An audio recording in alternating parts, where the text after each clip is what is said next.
L'épisode du jour vous concerne si vous roulez en motorisation Mallet et que vous êtes stressé à l'idée de devoir démonter votre roue arrière pour réparer une crevaison par exemple. C'est clair que le discours officiel qui vous invite à accéder au câble côté boîtier de pédalier par une trappe avec une petite clé Allen de 1,5 mm pour accéder au faisceau intégré semble plutôt peu praticable sur le terrain.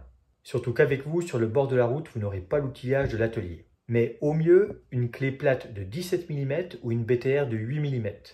Parmi les consignes, oubliez la chaîne sur le petit pignon, optez pour une 3e ou 4e vitesse, vous comprendrez pourquoi un peu plus loin. Libérez au maximum la durite de votre frein arrière pour déclipser le faisceau du moyeu. Démontez le caoutchouc de finition s'il y en a un, puis tirez dans un mouvement circulaire vers le bas votre câble électrique pour contourner la durite de frein. N'hésitez pas à déformer cette durite pour libérer de l'espace au câble du moyeu. L'objectif est de sortir la prise sans qu'elle ne se déclipse. Le câble passe énormément d'informations vu le nombre de broches à l'intérieur.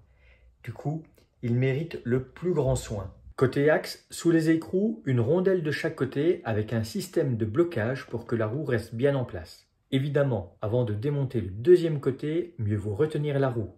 Avec son poids, elle ne demande qu'à sortir de son logement. L'axe n'est pas rond, il a une seule position pour être correctement monté sur votre vélo. C'est câble électrique vers le bas et automatiquement les deux plats correspondent à la forme de la patte de cadre. L'aimant, ou plutôt les aimants du capteur de vitesse sont sur l'écrou de la cassette. D'où l'intérêt de mettre la chaîne sur le 3e ou 4e pignon pour éviter que cela colle. Parce qu'une fois que la chaîne sera collée aux aimants, il vous manquera clairement une 3e main pour la défaire.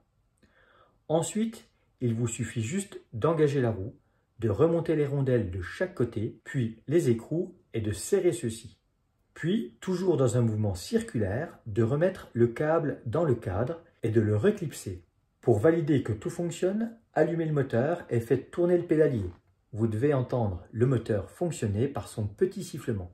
Une fois le montage réalisé, voilà prêt pour de nouvelles aventures.